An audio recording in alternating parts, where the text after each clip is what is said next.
This podcast is a member of the Voices of Wrestling Podcasting Network. Visit voicesofwrestling.com to hear the rest of our great podcasts, as well as show reviews, columns, opinions, and updates across the world of wrestling.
Welcome back, everybody, to Wrestling Omakase. It is episode number 157, and this week I am very pleased to be joined by a returning guest, Mr. Joe Gagne. Hi, Joe.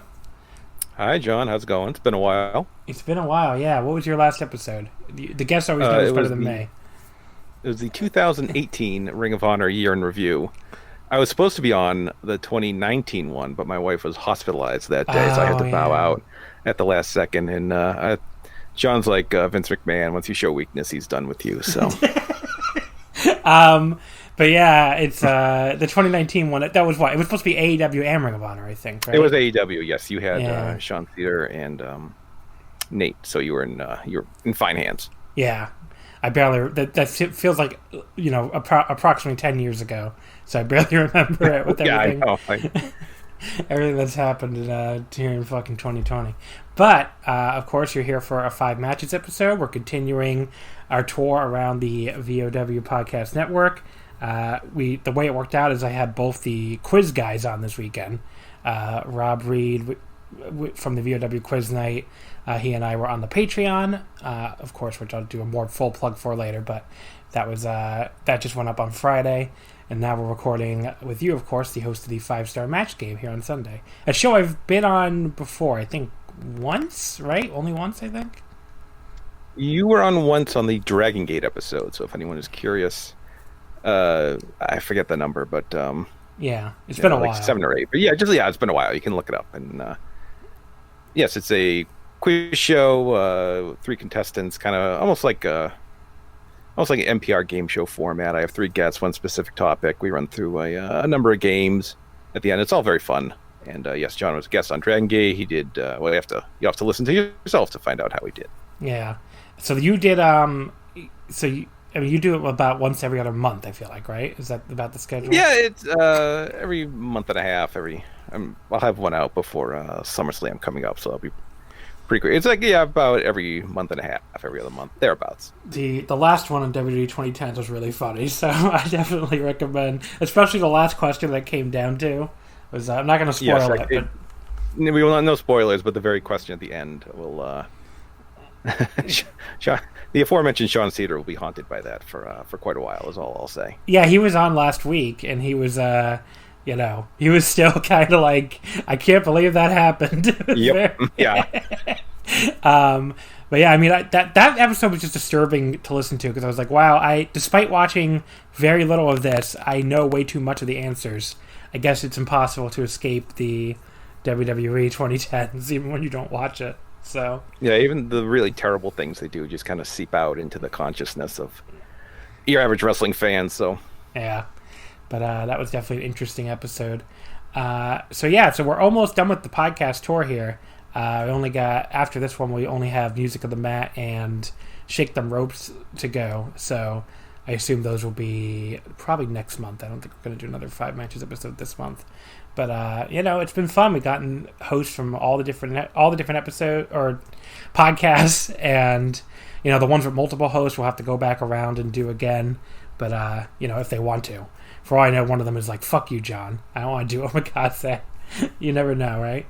But yeah, that's kind of what we're doing here. So we're almost done with that tour. And I just kind of wanted to both have people on to do stuff they don't normally do. Like, the best example of that was obviously the WrestleNomics episode, because like, when does Brandon Thurston ever get to talk about just like wrestling matches he likes, But it doesn't usually come up.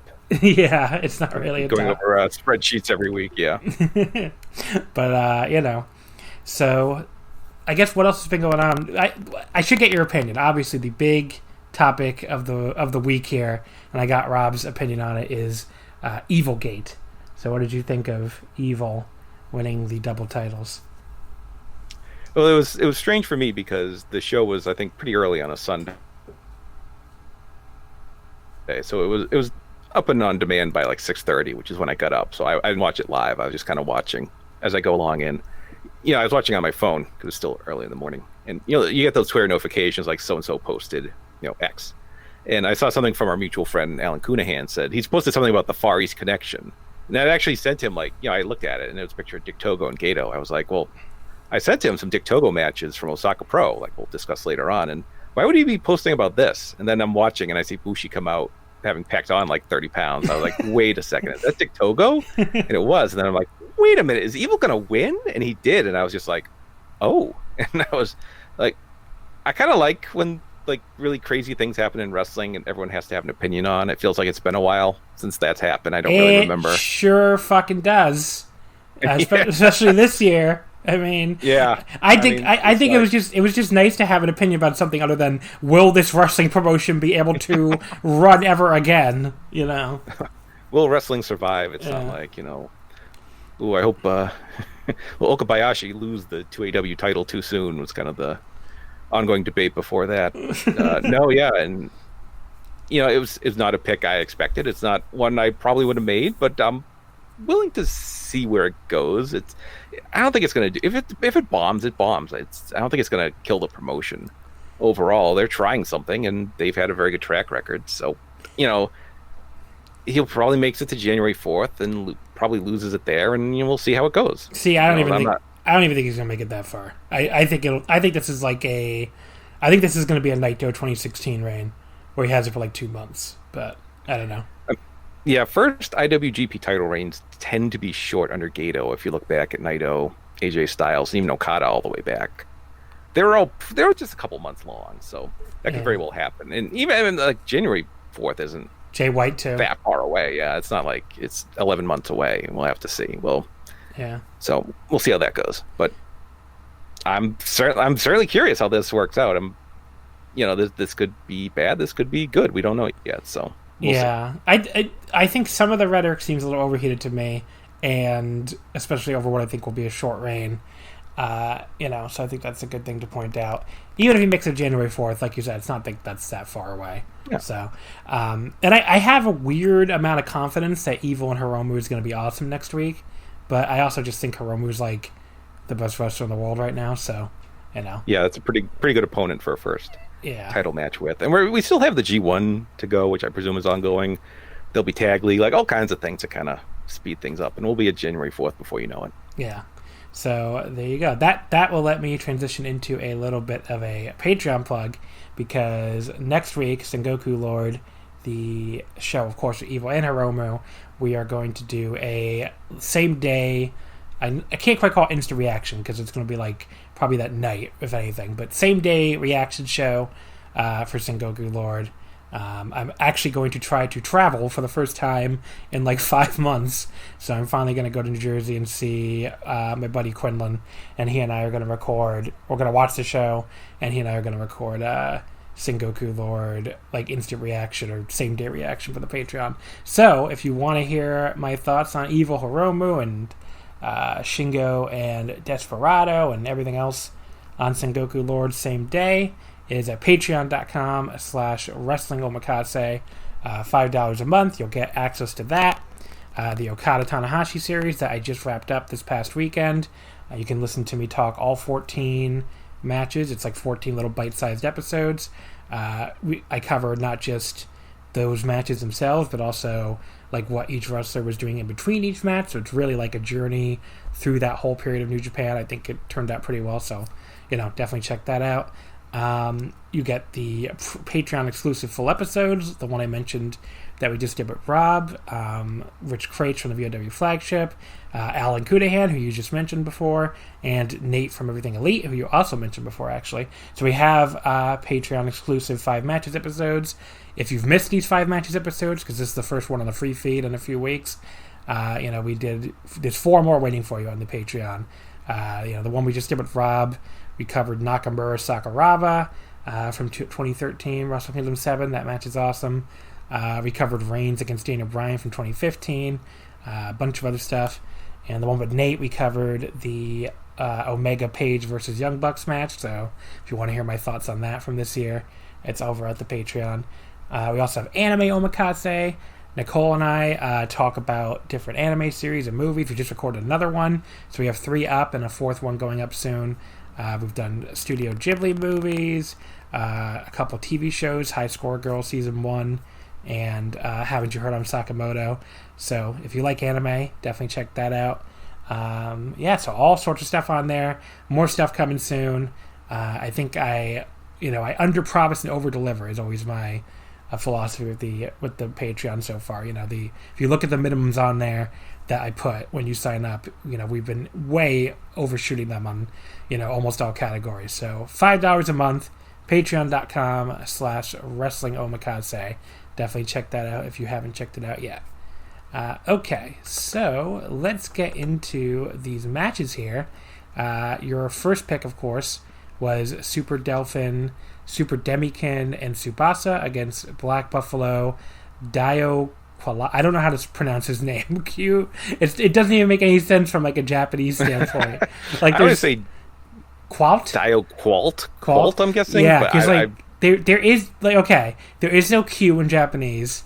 There is no LLT. Like that, these sounds do not exist. So I don't know what he's doing. And Dick Togo, who is pretty in the news lately. Now you picked this before he came back. I have to say that. So that is like amazing. That was like almost like prescient. Yeah, no, I sent this Saturday night to you, and then Sunday morning I was like, well, this got a hair more relevant than it was. Yeah, I don't know if I will Dick Togo back into mainstream wrestling or not, but I'll take the credit for it. Yeah. So I've watched almost no Osaka Pro, so I hope you can explain any history or significance here. I know that you're like an Osaka Pro guy, obviously. So what's going on here? What are these guys doing? Yeah, this Fed was my jam back in the day, and there's so little of it online. You can't go back and point people to say this. I actually uploaded this myself. I found an old DVD of Dick Togo and Osaka Pro matches, which led to my wife asking why I had a Dick to Go DVD laying on the bedroom stand. That's awesome. Yeah, I was like, oh no, no, it's about Japanese wrestling, which I don't know if that made it a lot better or not. But no, I uploaded this myself. I just had a bunch of. I always thought Dick Togo was incredible in Osaka Pro. He had a very short run there, post WWE, and I just uploaded a bunch, and I asked Alan. Alan's like, I like this match. So I'm like, yeah, well, we can use this as a kind of a springboard into a little bit more Osaka Pro discussion here. So the wrestlers here, Delphin, I think, is pretty well known. He was the founder, ex-Michinoku Pro guy. He's still kicking. I didn't even know that until I looked up on Cage Match. Yeah, he's in like Seafood Pro Wrestling now. That's what he runs. Yeah. That's his deal. But yeah, he's still out there. Super Demikin, probably better known today as Hub. Apparently Ricky Stark's favorite wrestler, according to Joe Lanza. Yeah, he went through like a bunch of he was Super Demikin here. He became Super Dolphin later on, which I guess was like, and then he turned heel against Dolphin, became a Zero, jumped to Okinawa Pro, and I forget, that's where he pretty much picked up the Hub gimmick with the snake and all that. He had a different name, and then he became Hub after he left, and he's bounced around since then. Tsubasa is still kicking in the Osaka area under that name. I've seen him pop up on DDT shows in Osaka occasionally, so I've seen him fairly recently. Yeah, he's the Osaka Pro champion right now. However, that federation is still kind of in existence, but nothing ever comes of it. No footage ever pops up for whatever reason. Yeah, that's like the Gamma version, right? The current Osaka? Yeah, the one Gamma runs, yeah. Yeah. Black Buffalo also still around in Osaka under that name, according to Cage Match. I don't think I've seen him in forever. He doesn't seem to pop up in DET or anything, but he's still... No, he had like some notable match a couple years back. Everyone... I forget what it was for. It might have been like Freedoms, maybe? I don't remember. Oh, but, yeah, I think I know what you're talking about. Yeah. Everyone's like, wow, this guy's really good, and he just kind of never got a big chance anywhere. He just never makes tape, probably, is the problem. No. Dio, he's the one guy here who appears to be inactive. His last match, according to Cage Match, was way back in 2005. Yeah, I think he called it a career. Yeah, 2005. So. Yeah, he called it quits not too long after that. And Dick Togo, of course, still very active, as New Japan pro wrestling fans can tell you. So. Yeah, he's literally been in every federation in Japan. So I think with Noah this year, I think he hit for the cycle, so to speak. But yeah, he's been everywhere. The one thing I want to say about Dio is he's wearing a mask, right? That's a mask. I thought he just had his face painted up. Because it looks distressing. It looks distressingly like blackface. He's dressed like if Kane did a blackface gimmick. Is kind of how he's dressed. Yeah, I think it might be a mask, though. I don't know. I'm gonna hope it's a mask. Yeah, it didn't seem to rub off or anything, so let's hope for it. Yeah, Dick Togo comes out wearing a shirt that says, "quote Dick World." Yes, Dick World, and LOV on the back for Legion of Violence, which was his stable, which is the best name of all any possible stable. LOV. The heels attack at the bell, of course, and there's a big brawl over ringside. I think that's like in the Lucha Resu contract, basically, that you have to do that. Yep. Dio, like I said, I thought he was wearing a mask. Might be blackface. The heels triple team Delphin for a while. Buffalo hits a doomsday device on him, which is like, you know, I guess the Legion of or whatever, like taking that very seriously. Yeah. They feel obligated. If you have Legion in your name, you have to use that move. The Heat segment really goes on kind of a long time, maybe a little too long, but I did like Delphin at one point doing a flare flop out of the corner after taking a charge. It's like, okay. Yeah, although Rudo's offense looks pretty nasty at points. Like Buffalo hits like this nasty leg drop. Well, Delphin's draped over the bottom rope, and they did this kind of wacky spot where I think it was Colt holds his foot up, and the other two pushed Delphin into it. It looked pretty rough. So I appreciate some tough-looking offense there. Yeah. Black Buffalo comes back with Delphin finally gets a hot tag, and they both run wild. So now I'm gonna admit which one is which. The shirtless one is Tsubasa. Shirtless one was Tsubasa. Okay, that's what I thought. But red was Demikin. Wasn't 100% sure. So they both run wild anyway. Black Buffalo comes back with this nice jumping lariat on Mr. the Future Hub. I think that's what I could just say.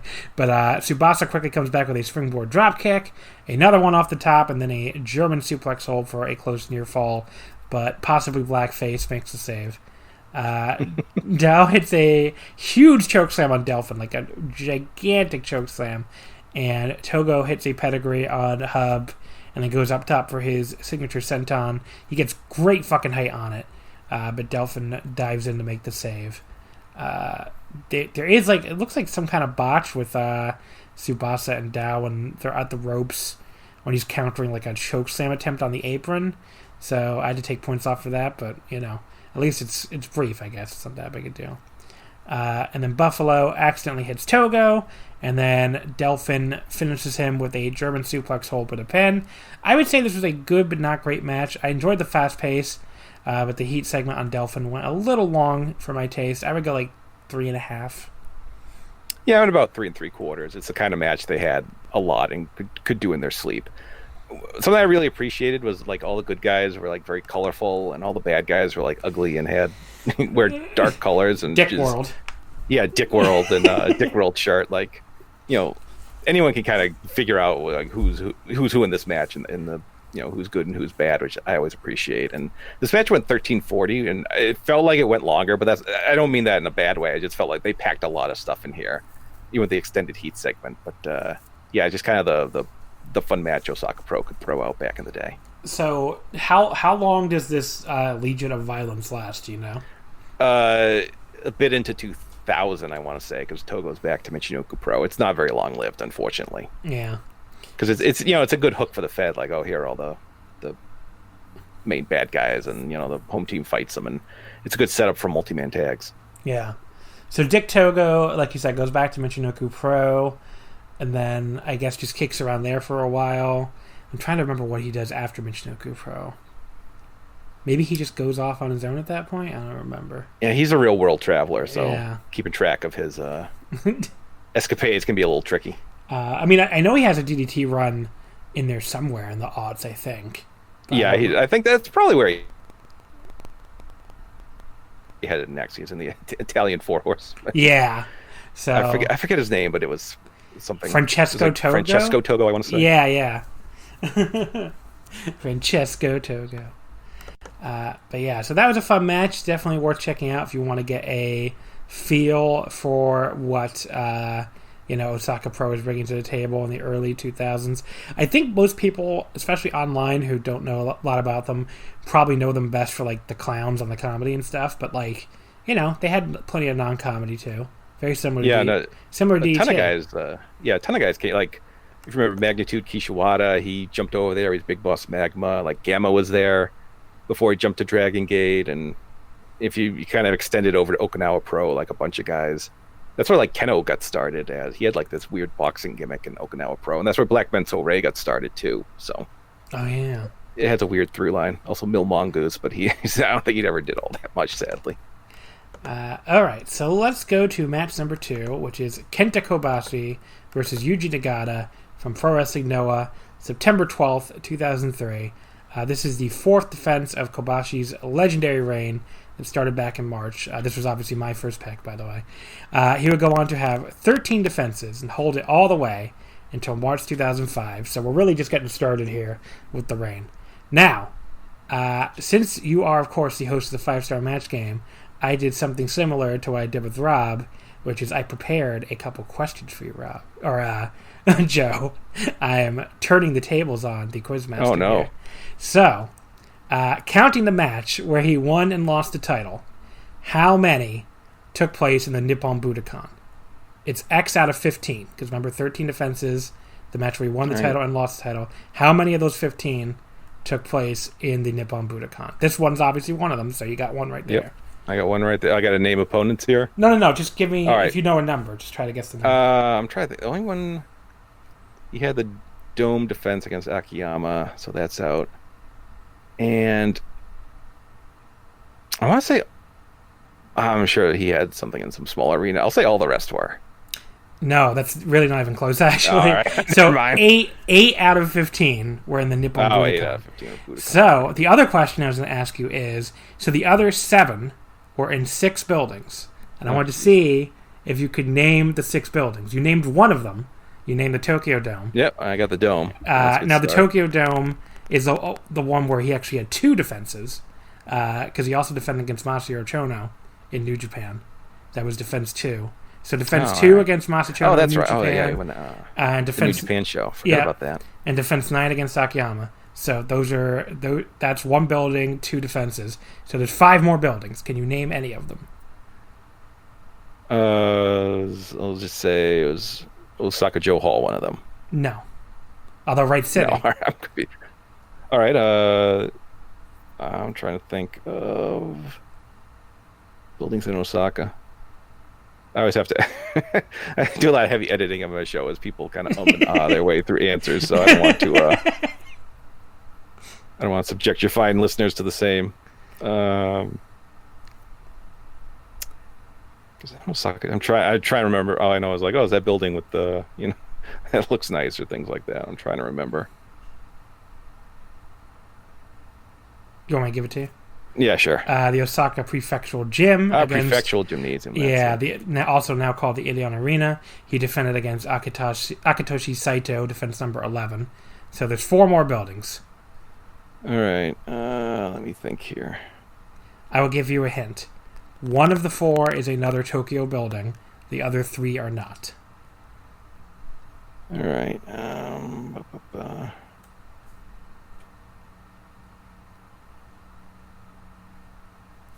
Let's see. Was the the Bunka Gymnasium one of them? Yes, Yokohama Bunka Gym Okay. was defense number 12 against Mike Awesome, the Gladiator. All right, and let's see. I'm really blanking for good-sized buildings here. Did you do it in Kobe? Yes, Kobe World Hall Okay. against Takuma Sano, defense number 6. So you got one building in Tokyo and one building outside of Tokyo left. Ugh. All right, so I won't punish the listeners anymore. I will acquiesce and just... Okay, so the Tokyo building was the Ariake Coliseum, which is like their number 2 building in Tokyo, where he defended against Tomo Honda, the very first defense. And the other building was the Nagoya International Conference Center, defense number 3 against Bryson Smith. So, there you go. Those are the other buildings. Well, that's why I host a show. You didn't do that bad. I mean, the Nagoya Conference Center. It's such a weird building. I went there for Big Japan Death Mania, and it's basically like a fucking convention center. Like you walk into it, and you're just like, this does not look like a wrestling arena at all. Sure. Yeah, and like there's like this big statue of a globe. I guess because it's an international conference center. But it's like, I'm here to see death matches with this giant statue of a globe here in the lobby. It looks very weird. But yeah, so there you go. That's the only time I'm going to quiz you on the show, Joe. Don't worry. So, but I had to figure we had to do it at least once given the theme. So this was, of course, a big interpromotional battle. Noah fans were very familiar with Nagata already, though, from his times both teaming with and fighting Jun Akiyama in recent years. So, he had been around Noah, or he'd been in Noah for that one tag match, the one where like Kobashi was coming back sort of, but still had to miss another 6 months.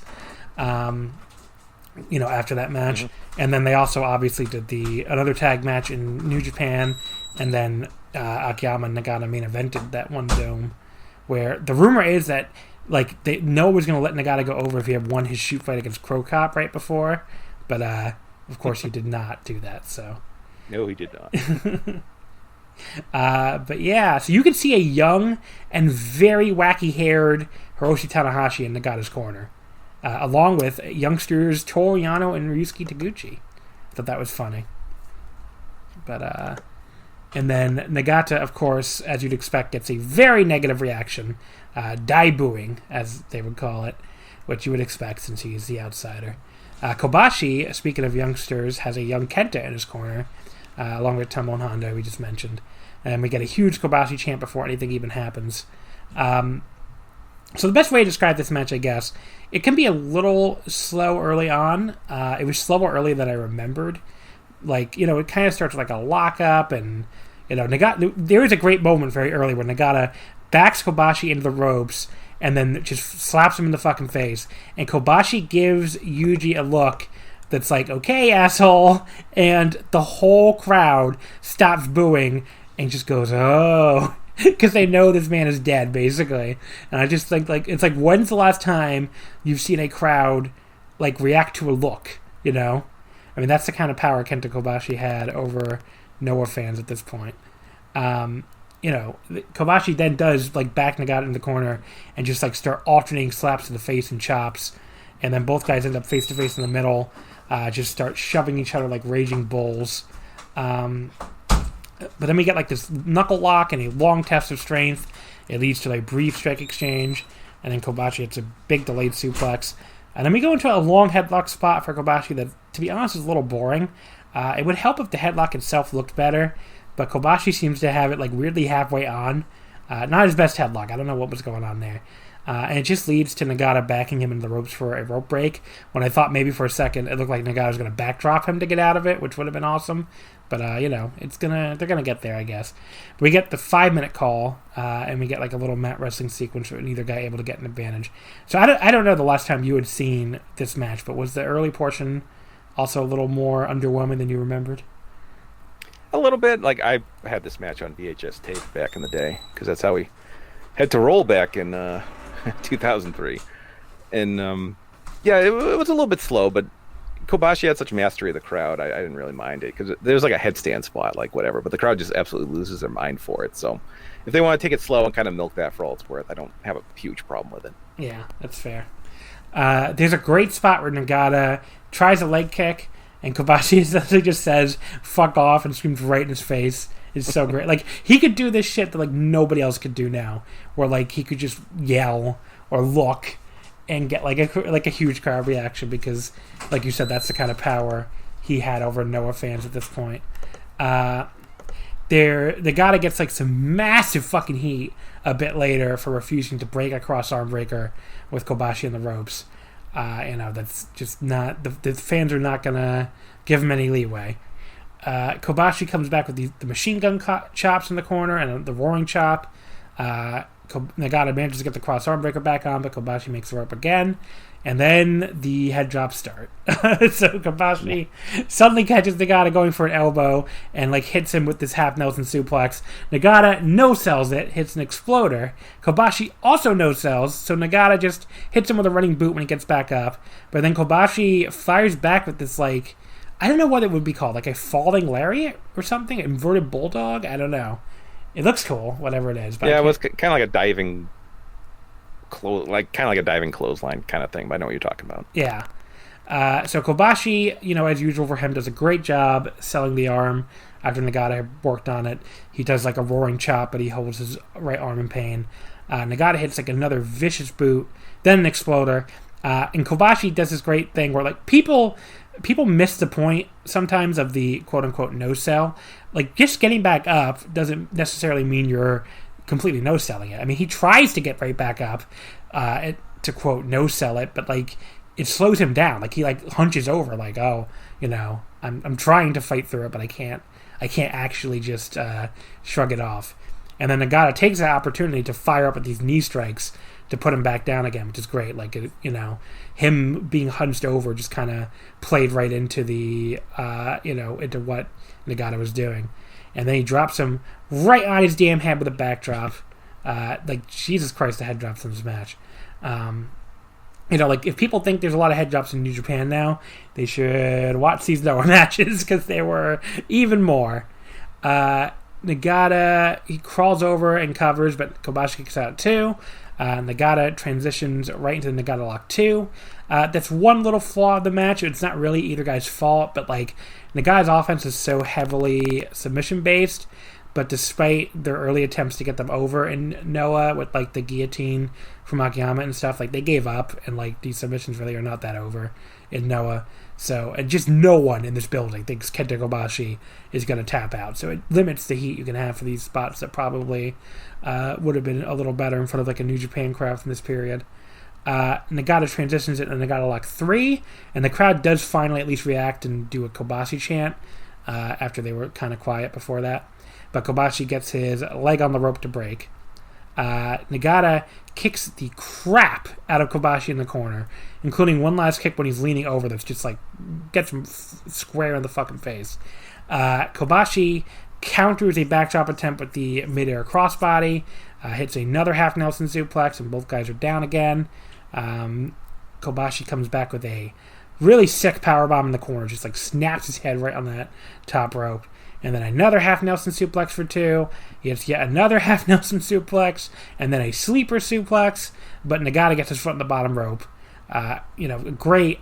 I don't think I don't know if this is just my critique or what. There's not enough rope break, near falls anymore. Do you feel the same way, being another, like, long-time viewer? I feel like we don't get enough of them anymore. Yeah, you don't really see them as much. It's, it can be very effective, but not no, I suppose I haven't really thought about it, but I suppose you're right. I mean, that there has been a downward trend. Yeah, it's just there's such great, like, little near falls, because it's like it's sometimes even more stunning than the kick out, because the camera might just miss it, or, like, I don't know, it's just a very different kind of kick out, because you're used to seeing a very different kind of near fall, because you're very used to seeing kick outs. So we need to bring back rope breaks, everybody. Kobashi, they basically end up on the top rope. Nagata struggles and finally succeeds in hitting a top rope exploder, but Kobashi kicks out too. Nagata starts trying to take Kobashi down with repeated enzugiris. That rules because that's basically like the official New Japan Pro Wrestling move, since it was obviously Antonio Inoki's finisher, or one of them. So that almost has like extra symbolism here in like an interpromotional match. So not that Nagata didn't do them sometimes anyway, but like I really felt like that's why they were doing so many of them. So I don't know if you agree, but that makes complete sense. It's really felt like kind of Inoki versus Baba in a way, both guys being disciples of them.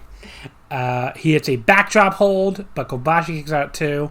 Which, if you've seen how protected that move is now, it's still a little stunning. I can't remember the last person to kick out of the actual backdrop hold. Did Okada kick out of it in the match? Maybe he did. Maybe it was just a regular backdrop. I don't think so. I don't remember. Yeah. Nagata tries to follow up with another boot to the face, but Kobashi no-sells it and just wipes him out with a short wind-up lariat. They end up standing again. Nagata just suddenly hits a high kick out of nowhere that Kobashi sells like an instant KO. And again, when Nagata rolls him over and covers and Kobashi still manages to kick out, like that's such an awesome spot and the crowd really buys it. And it's almost like a New Japan finish happening here in Noah. You know? And like that again, like I think there's like some symbolism there that I really like. Because you don't really see instant knockout kick finishes in Noah like ever.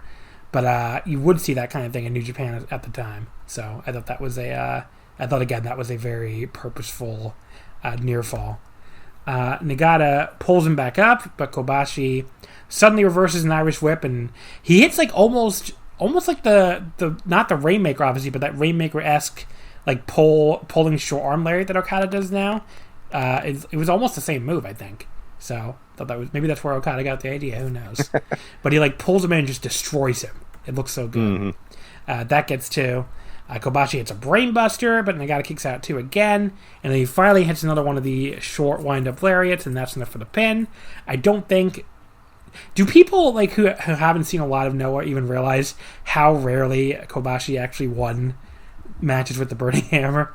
Because I can picture somebody watching this for this episode and being like, "Where the fuck's the Burning Hammer, bro?" But he really didn't do it very often. They might think, Nagata's not going to take any head drops. Good for him. You're saying, lariat finish. Good for him. Smart man. I realizing both guys got slam dunked on their domes like 8 times in the match. It starts a little slow. I can definitely see the critique. I think I've read this over the years, that it's just kind of a head drop fest. But guess what? I fucking love head drop fests. So Kobashi has had better title matches for sure, but I still love this one enough to go 4.5. It's pretty awesome. Yeah, a little slow to start. The arm stuff kind of gets dropped a bit during the match, which, but the drama in this is just unreal. And watching this, I was like, ooh, should Nagata have been the one to unseat Kobashi? Not here, but eventually. Because whoever beat Kobashi would have had some resentment from the fans. Like, you could have used that and then have him be chased by the likes of Morishima and Rikio if you so desire. That might have gone better overall, but no, both guys are great here. Kind of the weird theme of this, we both picked matches from like 15 to 20 years ago, and every match had someone still active today. I have no idea how Nagata is still like a functioning pro wrestler at this point. He's still great. He's still like great and like can walk. It's like amazing given the profound beating he took in this match all those years ago. It was just crazy. Just a couple notes. Nagata had some sick like fur-lined boots that he had like a strip of fur down the back of his boots, which is, I don't know, cracked me up for some reason. And there was also a little kid crying in the crowd, and they brawled in the crowd. I guess terrified of Yuji Nagata, so bonus points for that. But I'm with you. I'm at 4.5 stars. The drama is just completely off the charts. It just felt like I was like, see a guy like Kobashi, people who can control the crowd so well. This huge Budokan crowd, everyone going nuts. It's just the good old days when there were crowds in pro wrestling that could make noise. Yeah, that could and didn't have masks on. Yes. Yeah, didn't have to be. Weren't told just to clap. But yes, I really like the part I didn't remember at all. That I feel like you need to have some background to appreciate is like all the New Japan versus Noah symbolism, like that the enzuigiris and the knockout kick especially were just like, they did that on purpose because they are very smart pro wrestlers, but they play it off of the New Japan Noah stuff. So like that elevates it to me a little bit more even than just like, you know, the head drops maybe. They have a nice little interpromotional handshake afterward, which is you know, good to see. Putting that New Japan Noah thing aside. Yep, I was hoping Nagata would have slapped him and then shook his hand, because I always think that's cool, but so be it. So match number 3 is your second pick, Tomoaki Honma versus Ryuji Yamakawa from Big Japan on June 20th, 1999. I know nothing about late 90s Big Japan, so again, you're going to have to fill in some history for us, hopefully. Obviously, we all know Honma. Like you said, the theme here ends up being like wrestler's still active, and he is still, after watching this match, amazingly still active. And it turned out that Jojo Remy reminded me after I watched it actually last night that like he mentioned this match on his episode like you know, like a month and a half or so back. So I don't know if that's why you picked it, but he did mention on the episode apparently. No, I had picked it because, you know, everyone kind of knows Honma is this undercard cult favorite in New Japan, and when I first saw him, it was in Big Japan. That was one of the first tapes I got. Was like, I think, a '98 death match they had, and I've always been kind of following his career. He, you know, bounced around to All Japan, New Japan. He's been around, and I just thought it'd be kind of an interesting look back at a time where, you know, he was a deathmatch wrestler and also a pretty pushed commodity. Because, you know, nowadays they'll be like, oh, they may make note like, oh, he has a lot of scars because he did death matches way back in the day. I just thought it'd be interesting to look back and kind of see how that played out. Yeah, and this is pre CZW invasion of Big Japan, I believe, so it's good. And yeah, just a kind of the early days of the promotion feuding over the deathmatch title. This match was really famous back in the day, right? Because I think even before JoJo mentioned it, like the two competitors sounded familiar to me, like just Honma Yamakawa. Yeah, they had a pretty famous series of matches. There's another one, January 2000, I think, in Kirk, and that's also pretty. But this was kind of stuff that put Big Japan on the map to a lot of fans in the U.S. These matches. Yeah, I mean, this is like definitely a blind spot for me because, like, you know, I've told my story about when I started with Japanese wrestling a million times, but I definitely was not. You know, this is a little before when I had started watching, and even though, you know, I did go back and check out a lot of 90s stuff, I really wasn't going back to check out death matches at the time, so definitely had not seen this one before.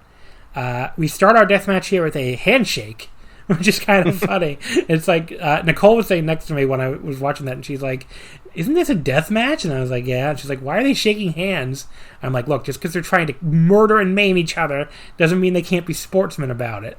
So she was very confused. It is kind of odd. Just to set this up, there wasn't a ton of plunder. There were 2 barbed wire boards and 2 boards with light tubes, and also kind of the big thing were 2 bed of nails kind of on 2 sides of the ring, like right outside 2 sides of the ring, which would play in later. Yeah. It's so they fight to the floor and get some very non-deathmatch, like standard crowd brawling that like is, you know, if you just tuned in and you didn't see everything that was going on, you know, everything that was in the ring that you just mentioned, you would just think you turned into like a random, I don't know, like FMW crowd brawl or something. Yeah, no, this was something you'd see in almost any match these days. Yeah. Kind of a walk and brawl of sorts. Then we get our first big deathmatch spot of the match where Yamakawa reverses an Irish whip and sends Honma into the barbed wire board in the corner. He quickly rolls to the floor. Yamakawa follows with a very normal, like pedestrian almost, jumping elbow off the apron to a standing Honma. And they fight in the crowd again, start piling up the chairs, and again, like very standard stuff here. They also fight over the merch table where we can see both NWO and DX rip-off shirts, which was like, wow, very 1999. Then Honma is now bleeding somehow. I think he bladed, right? It looks like no. He did a real obvious. You could see him like moving his hand like back and forth across his head. Like this is not subtle. Yeah. After he got rammed into the table, it was a pretty obvious blade job. So it's a pretty gory one too, though, because he's like, yeah, no, he's bleeding. He hit a gusher. So Yamakawa hits a tiger driver onto the chair pile. I also wrote down that Honma was bleeding a gusher. There's like blood all over the floor around them. Yamakawa like quickly kind of shoves his head in the bed of nails on the floor, but they don't do a ton with that yet because it's gonna keep building. He puts him back in the ring, and then one of my favorite spots of the entire match. Both guys pick up light tubes and start just circling each other in the ring like they're fucking samurai warriors. It just rules. I mean, like, I don't know. It's a very brief spot, but it's just such a cool looking spot. And they both break them over each other too. So we do our first spot teasing Honma going into the bed of nails from the apron, but he keeps trying to hang on. He manages to get out of danger with a springboard forearm that actually looks great. He runs wild with like standard wrestling stuff, and he gets a bulldog for 2, and then a sick pile driver for 2. This match, I guess not to spoil my final rating, is pretty incredible. And like he hits an awesome plancha to the floor right after this. And it's like, first of all, he does more normal wrestling moves than you've ever seen him do in New Japan, even like when he was considered really good. And like it's very similar to the Takeda matches where like they're doing, all this sick deathmatch stuff, and everything in between is just like an awesome wrestling match on its own. So, it's like it has that same kind of vibe. But yeah, so he follows up with a springboard light tube shot, which that was awesome for a 2 count. And then he sets up a barbed wire board in between the 2 chairs. There's a brief struggle, and then he gives Yamakawa a top rope rana through the barbed wire board, which is just insane. But Yamakawa kicks out again. And then we get, again, one of the most crazy spots in the match. So Yamakawa is now bleeding a ton as well. They fight out into the crowd again. Suddenly, Honma has a kendo stick on fire on top of this balcony, and he jumps off the balcony and hits Yamakawa with it. Now, after he does that, he immediately rolls him up on the floor. Apparently, this is Paul's count anywhere, and Yamakawa kicks out. So yes, he did a balcony jump, flaming kendo stick attack, and then he followed that up with a small package, a wrestling pinning maneuver, which is just, it's both funny and awesome. So, I don't know. Do you have any thoughts on the flaming kendo stick small package? I don't know why you would jump off a balcony to hit. You could just hit him on the ground and not risk blowing out your knees. But I guess, that was immediately into the small package, and it's like, hey, sure, why not? False count anywhere. We've crossed a bunch of lines already. We'll cross one more. So, no, that may have been the most memorable spot of the match, which is really saying something, considering what's to come. Yeah, it is really like the small package afterwards to me is like the chef's kiss of it. It just rules so much. Right after that, Honma gives Yamakawa a tombstone pile driver off of the apron through a board covered with 2 light tubes. Holy shit! If anything, just describing that does not do it justice. It is like one of the sickest spots I've ever seen. And Yamakawa kicks out. Yeah, no, that was kind of... What I liked about this match is that, when they finally pull out light tubes, like Honma's like, oh, geez. It's not like the spot where, like, guys will take them and break them over their own heads, which I hate, because it's, how... It really takes a lot of the gravitas out of it for me. They really treat the garbage spots with, like, oh, this is deadly serious, and that adds even more impact when they pull out the really sick stuff. And then Honma, like, kicks him twice while he's on the apron and goes for a 3rd high kick, and just basically trying to send him into the bed of nails.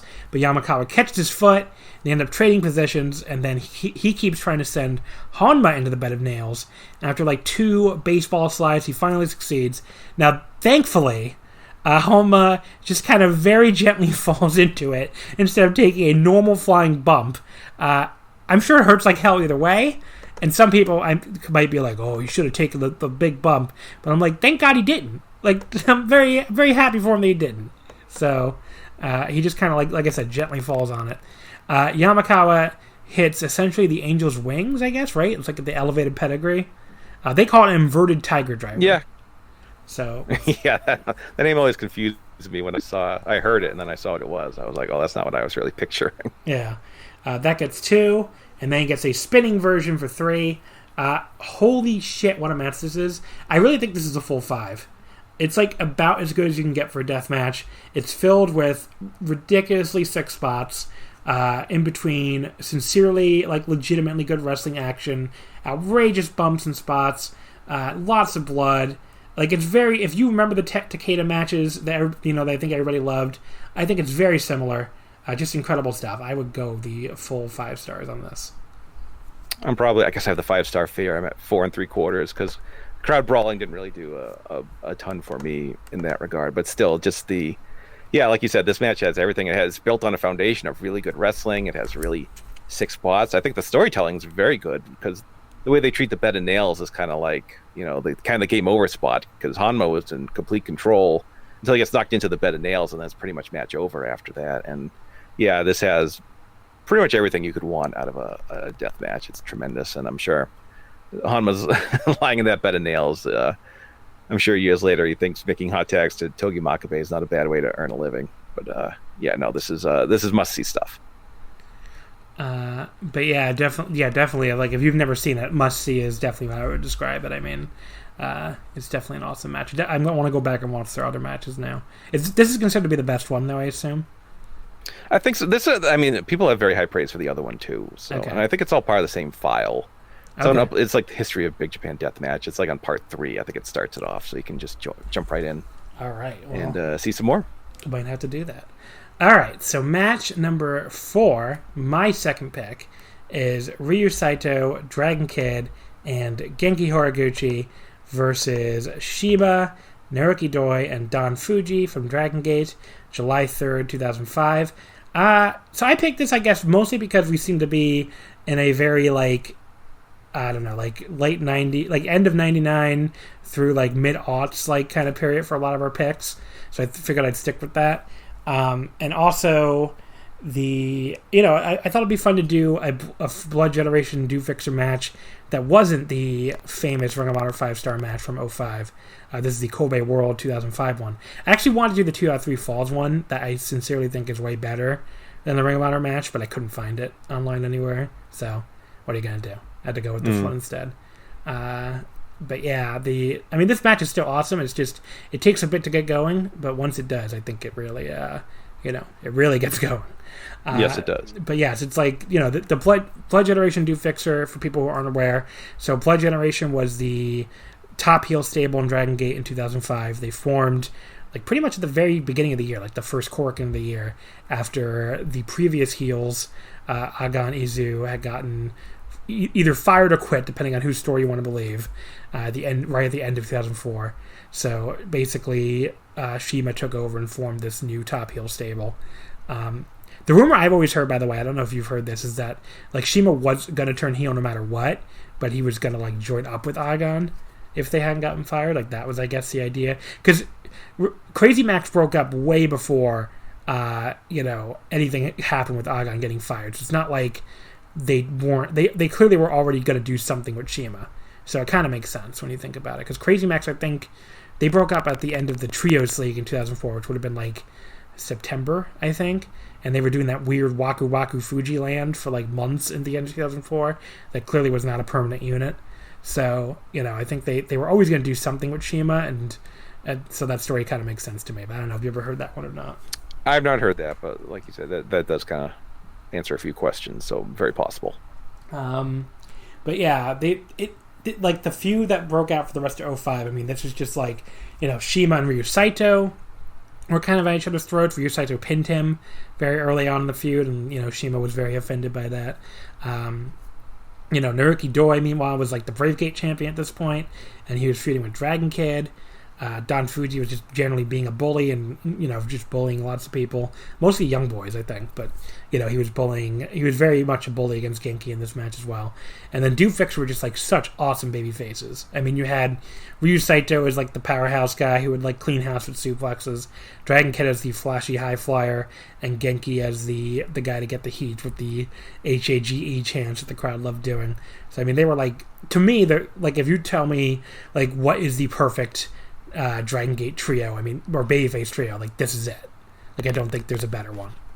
But no, yeah, they were just tremendous in their role, and it was kind of like they were kind of like the Osaka Pro match. Like the good guys were all very colorful and all that, and the bad guys all wore kind of black and were mean and rough. So again, very basic pro wrestling to figure out. And they had all the I love the exercise gimmick. It was great with Muscle Outlaws too, and they kept it going for a long time. But it was just like, we're very mean gym rats. Basically, it was like we have all these exercise items, and it's just very funny. They started throwing protein powder. I think that was more Muscle Outlaws with the protein powder. Yeah, I think that more their purview.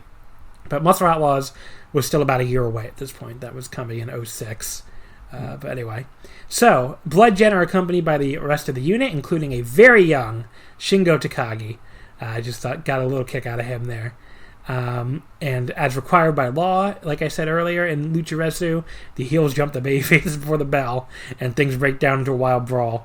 Like, at this point, if you show me a Toryumon, Osaka Pro, Dragon Gate, Michinoku Pro 6-man with a heel unit, and they didn't attack them before the bell, it's like you found like the white whale, because it's like they always do it. And Dragon Gate matches, by the way, very hard to do play-by-play for. So I'll just say the early action is fun. We get a Doi Dragon Kid pairing, and they, like I said earlier, they had like a long Brave Gate feud. We get Fuji and Genki as kind of like the old grumps of each team, and then Saito and Shima, having a cool exchange. And at one point, they just take turns punching each other in the chest, which is certainly different for a Dragon Gate match. And I think it was supposed to show like just how fucking fed up these two were with each other by this point. I mean, they were just like not happy with each other. So Shima breaks one of the workout items over Saito's head at some point. I honestly didn't see which one because it happened super fast. Did you happen to see? I don't know. I thought he had like a loaf of bread or something. I didn't know what was happening. It's like, huh? It could have been. Who the fuck knows? They got Baker Yagi back to help him out. That lets Doi get the advantage over him finally, and then Fuji tags in and just chops the crap out of Saito. But weirdly, this doesn't really go anywhere because Saito, you'd think it's leading to a hot tag or something, but Saito just backs Shima into the corner at some point, and Dragon Kid blindly tags himself in. You'd think, so it was just a little weird. But the actual hot tag sequence would come later. And then Genki now finds himself, of course, in the traditional role of getting worked over, mostly by Don Fuji. He and Shima hold him up and leave him hanging there, like one holding the hands, one holding the feet, while Doi jumps in with a flip senton, which is pretty cool. But the heat segment overall is far from the best Dragon Gate 6-man tag heat segment I've ever seen. More than a little dull. But we finally get the big HAGE chant going. Genki does his cool little rolling clothesline where he does that like little front flip, which I always like that move. And then he tags out to Saito. And then he and Dragon Kid have an actually exciting hot tag this time, including Saito tossing Dragon Kid onto the top rope to get a top rope run on Shima, who rolls to the floor only to get taken out by a Tope Con Hilo by Genki. It looks great. Another dive by Dragon Kid and Doi on the other side. And then Saito and Fuji come in the ring to have this awesome fast-paced exchange. Again, they were doing so much stuff so quickly I couldn't keep notes. I couldn't really take notes on it. Doi and Shima come in to try to make it 3-on-1. This match really just picks up here. From this point forward, it's just awesome. Doi and Dragon Kid have an awesome exchange, including Doi hitting this one-leg dropkick in mid-air as Dragon Kid springboards in. If you like the Doi and Dragon Kid stuff, by the way, the Brave Gate stuff from around this time was awesome too. Fuji accidentally wipes out Doi with a lariat, which lets Dragon Kid nearly pin him with a springboard Rana. It's a 2.9 count, so close. I think the timekeeper accidentally rings the bell. But Doi definitely kicked out. Fuji's lariats are just awesome in this match. It's like one of those things where like he wasn't in a lot of these Do Fixer versus Bludgeon tags, so it's like really that's what is very like he brings that something different to the table here with these lariats. He nearly kills Saito with two more of them before Doi hits the Doi 5s and then goes for the Bakutori sliding kick. And then we get possibly my favorite spot of the entire match. Dragon Kid, of all people, just dives in out of nowhere and tackles him to the ground while after he hits the ropes when he's about to come back for the Bakutori sliding kick. And it just rules because you don't expect to see Dragon Kid tackling somebody or mounting them to throw, like, punches like he's Stone Cold Steve Austin or something. It's like he's both, like, so angry at Doi from their feud around here and just, like, diving in and out of desperation. It's such a cool spot. So I definitely wanted to highlight that one because it's possibly my favorite spot in the entire match. So yeah, this closing stretch just absolutely fucking rules, as they kind of all do during this time. Shima accidentally super kicks Fuji, our second bit of blood generation heel miscommunication, but Genki is unable to cover Fuji right away after the beach break, and Fuji's able to kick out by the time he finally does cover him. You'd think for all the heel miscommunication blood generation had, they would have lost this match, but they did not. Genki goes for another beach break. Fuji just instead kind of like power bombs him out of nowhere. It's a great counter. Like, instead of just going up for this move, he just like hits his power bomb. A little hard to describe, but it's really cool looking. Doi hits the Bakatare, but Saito and Dragon Kid dive in to save. Shima goes for the swine, but Genki gets the backslide from heaven instead, but Shima kicks out just before 3. He sets Genki up on the top rope and super kicks him. He hits a coast-to-coast drop kick and he hits the swine this time, but Genki kicks out too. I thought that was the finish so much I wrote for the pin and had to like go back and backspace it on my notes because I just kind of figured that was going to be it. The crowd starts chanting HAGE again, and then Shima hits the Iconoclasm up the top and the Mad Splash, finally for the pin. This match fucking rules. It does take a bit to get going. The first 10 minutes aren't the best you've ever seen, so it's probably not better than the ROH match, but I think it's at least kind of close. I would go 4.5. And I really loved Fuji on the Blood Gen team. I thought he just, like, the way he came in and just killed people with lariats was awesome. So, just an awesome Dragon Gate 6 man, as like pretty much all the Blood Generation versus Do Fixer matches are all year. So, yeah, I'm 4.5 too. This is tremendous action, and also I really appreciated how big underdogs Do Fixer felt the whole time. Like, all three of them had their turns getting beat up, and it was Genki who had the extended peril section. And yeah, the like you said, it's a little tough to do play by play, but the Dragon Rana near fall at the end there was just chef's kiss superb at the end. And yeah, this was super. And I wasn't like fully in Dragon Gate at the time, but I could tell through like what was going on in the match that Saito and Shima had some genuine issues, which I can always appreciate. You can pick up on things like that without being told about it.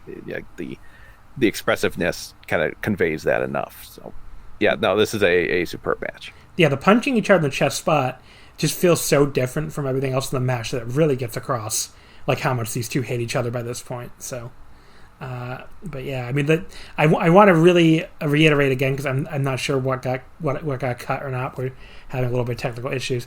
The Dragon Kid tackle spot is so awesome. It's like my favorite thing in this entire match. And the fact that he just does like the Stone Cold style punches right afterwards on Doi. It's like, when have you ever seen Dragon Kid do that, you know? It's like, again, a great job of showing like how like bitter things were between Dragon Kid and Naruki Doi by this point. But all right, so I guess we can move on then to the last pick, which was the fan vote match.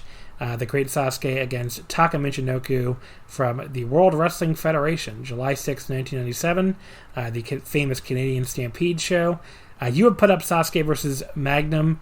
I just figured, okay, I'll put up another Sasuke match. I kind of wanted yours to win, but I should have figured this would win. So yeah, what's wrong with these people? It was also, like, John, I have to correct you. This is the Great Sasuke versus Taka Michinoku. So I'm gonna make sure I watched the right match here. Yeah, it really wasn't even close. It was like 61.4% to 38.6%. I was really surprised by how many more people wanted to see this. But what are you gonna do? So this was supposed to be the big showcase for Sasuke, the future star of the WWF Light Heavyweight division. But for whatever reason, they signed Taka instead, who went on to have a bunch of shitty matches with Brian Christopher, who like shows up to do commentary. So I watched the Raw match the next night because I was curious after watching this, and he shows up to do commentary there.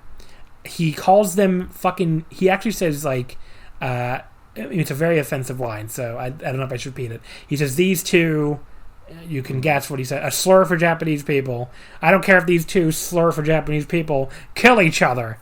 And even Vince McMahon in 1997, like, calmly just says, they're Japanese. Like Vince McMahon in 1997 does not want to hear that word on Raw. So I just thought like that correction was just like, wow, you were too racist for Vince McMahon in 1997. That's something. But yeah, so what does Taka do after this? He feuds with Brian Christopher. He feuds with Kaientai. He joins Kaientai because Mr. Yamaguchi's wife was his sister, because all Japanese people are related, you see. And then he choppy's Val's pee-pee, of course. I don't know. That was after he joined Kaientai, I think. Yes, that was in 98, so yeah. Yeah. So the WWF sure does use Japanese wrestlers well, going back 20-plus years. As Akira Tozawa can tell you, very little has changed. But, you know. But yeah, this match, I guess, there's a couple spots during the match where you kind of get the feeling that Vince does like Taka better. So maybe it does kind of make sense that he was the one he signed. But I don't know this whole story. Do you remember why Taka got signed instead of Sasuke? I don't, but Sasuke, I believe, was just a general pain in the ass and a head case. So it may have just been an easier choice. Because I thought Taka looked great in this match. So you'd think, well, we'll take the guy who's not nuts. Yeah. And go that way. So Taka comes out to his soon-to-be iconic music for the first time. It really is a great theme song. I believe it wasn't I don't know if it was a Jim Johnston one, or if it was just a what's it called? Oh no, I think it was just what's it called? The music library, right? And yeah, that's why, like public domain kind of song. And that's why Taka's been able to use it forever. So yeah, that makes sense. But yeah, it is just a great theme song because it has like that Japanese beat at the start, but just goes into like a whole guitar riff and everything. It is a great theme song, and it makes sense that it's lasted as Taka's theme song all this time. I wish it had the fuck yous and everything that it has now.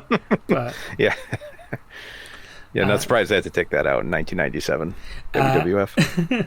Vince calls it the light heavyweight division, but interestingly, the Fink calls it a World Wrestling Federation Junior Heavyweight Division match before introducing Taka. So that implies at some point maybe it was supposed to be called Junior Heavyweight, but Vince changed his mind. Maybe Vince doesn't like being called Junior, so that was going to be a no-go. But yeah, so maybe the Fink just got it wrong. Maybe he was watching a lot of New Japan tapes at the time or something. But yeah, so it's just kind of funny. So then we get the Adventures in Name Pronunciation. Okay, so Vince absolutely cannot pronounce Sasuke's name, and neither can the Fink. They call it the Great Sasuke, and then right after that, Vince calls him the Great. Like Suki? Like, I don't know. Like Suki from fucking Jersey Shore or something? Like, what? But he does go back to his other incorrect pronunciation after that. He also says, let's go to pre-recorded comments from Sasuke. There's no comments. And they just don't. Yeah. Now, they do show it on Raw the next night, where he speaks in Japanese, and, you know, he continues the speaking in Japanese on American programming tradition of only using very, very basic Japanese to the point where I can actually understand most of what he says. Where he's like all he says in his promo on Raw is like, "I'm the Great Sasuke. I'm gonna bring a hard fight." You know, he's like, "It's nice to meet you." Like that's pretty much all he says. And it's like, okay, like you think he's giving some fucking big speech, but that's it. You know, it's very, very simple. We also see Mankind and Triple H fighting around ringside because that's sure going to help these two unknown Japanese men get over. Two big stars having a fight during what they're supposed to have their match. But yes, I fast forwarded through that fight. I don't know if you did, but it took like 20 seconds. So I'm like, whatever. But yeah, I agree. I'm like, this is not it's not helpful. JR keeps calling Taka Michinoku. So that's the other one. They would figure out eventually that his name was Taka Michinoku, but yes, Michinoku was the name here. King starts talking about Inoki versus Ali, which I thought was funny. I was like dreading what the King would have to say. I didn't expect an Inoki reference right off the bat. Inoki Ali. I was like, oh, okay, that's a good turn. Yeah, he was way more offensive the next night. This night he was like, I'm sure. Yeah, everyone was kind of into like I was. Besides the fact they couldn't get either guy's name right, which is, you know, not great, but I thought the commentary was pretty decent overall in regards to both guys. Yeah, JR mentions Tiger Mask, and Vince, I guess, remembers him. He's like, oh, yeah. So, but yeah, the match is kind of slow early. They feel each other out, and Sasuke eventually puts him in a rest hold and a head scissors. It would have been nice if they did a little more early on, since it was only a 10-minute match anyway. But, Sasuke throws this huge back kick, but then goes right back to the submissions, a half Boston Crab, but Taka makes the ropes. But things do pick up from there. Sasuke starts unloading with kicks. Taka catches his leg and just slaps him hard right in the face, hits a pair of drop kicks. You can tell the announcer's starting to get into it, like you said. Sasuke sends Taka way up and over to the floor. Ridiculous bump that he took. And then he hits this, they just call it a martial arts kick off the top rope. I guess that's a fine description. It's just like a leaping, kick. I don't know what to say. Okay, yeah. I'm sure there is a martial arts term for it, but it's, Sasuke unloads with more kicks to Taka in the corner, including a really brutal back kick, and then another high kick as he stands back up. Vince wants to have to stop it at this point. He's like, damn it, ref. You should stop the match. I can't do a Vince. Taka finally catches his leg and then hits a dragon screw. He hits a springboard plancha, which looks great, and then Vince McMahon gives a great Vince quote. Do you remember this quote? Oh no, which was it? What a samurai warrior this Taka Michinoku Taka Michinoku is. Like, oh my god. A samurai warrior. They did a lot of jumping onto people. The samurai, very well known for jumping around.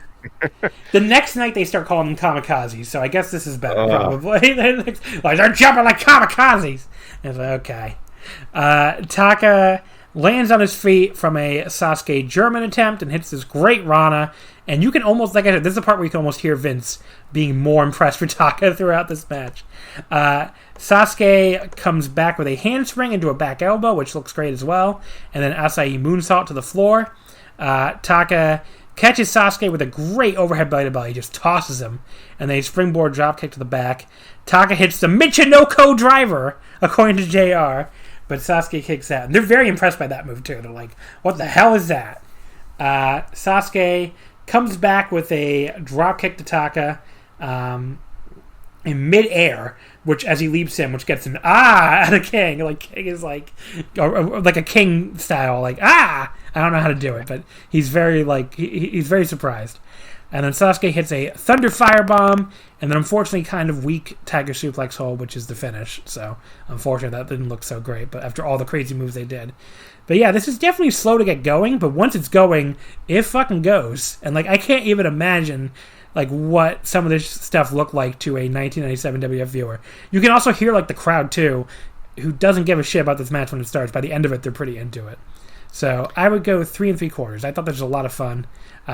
Too slow early for a 10-minute match, but other than that, really, really fun. Yeah, I'm at 4. I liked it a hair more than you. I thought they're very lucky to have this match where they did, because if they just tossed that out on another pay-per-view somewhere, they were in Canada in front of a pretty jazzed up crowd. This was the famous Canadian Stampede show with kind of one of the hallmarks of pay-per-view for the company. And yeah, the crowd was, didn't care at first, but certainly got into it by the end, which is always a sign of a good match. I thought both guys looked good, and just that, I keep flashing back to that Sasuke kick when Taka's sitting in the corner, and it was the most brutal kick I've ever seen. I feel like pride fights that weren't that bad. That was just, there was a level of great high flying and also some real stiffness and intensity to it too. So yeah, this is pretty crazy. I didn't see this match live. I wasn't really a pay-per-view watcher in 1997, but when you see it later on, it's pretty crazy. And if they had kind of gone with this direction for their light heavyweight division, and just these guys having cool ass matches, and I do like Brian Christopher as a performer, but when they shoehorned him in, that really did damage to the whole concept. Their whole tournament, their light heavyweight tournament, was just a shambles. Some of the people they brought in compared to who was in WCW at the time, there was always the sense that they did it because they felt they had to kind of keep up with WCW, but this wasn't anything they were super into, and we all know how it kind of turned out in the end, and continues to this day with cruiserweight wrestling. So there you go. Yeah. Not a ton has changed, but at least they get Akira Tozawa's name right, so little wins. So Sasuke on the next night, he breaks out the Space Flying Tiger drop on Raw, which, like I said, I watched that one too, and the announcers were not ready for that. They're just like, Vince gives a what a maneuver, I think. Oh yeah, he's like, wow. But yeah, the weirdest thing about watching the two matches is the commentary is way more offensive on the Raw match, and I don't really get why. But yeah, it's Brian, you think it'd go the other direction, Brian Christopher. I was going to say, Brian Christopher being there, like, kind of eggs it on, I think. Because his whole thing is, like, he's being the heel and being dismissive, and Jerry Lawler goes with it, and it's like...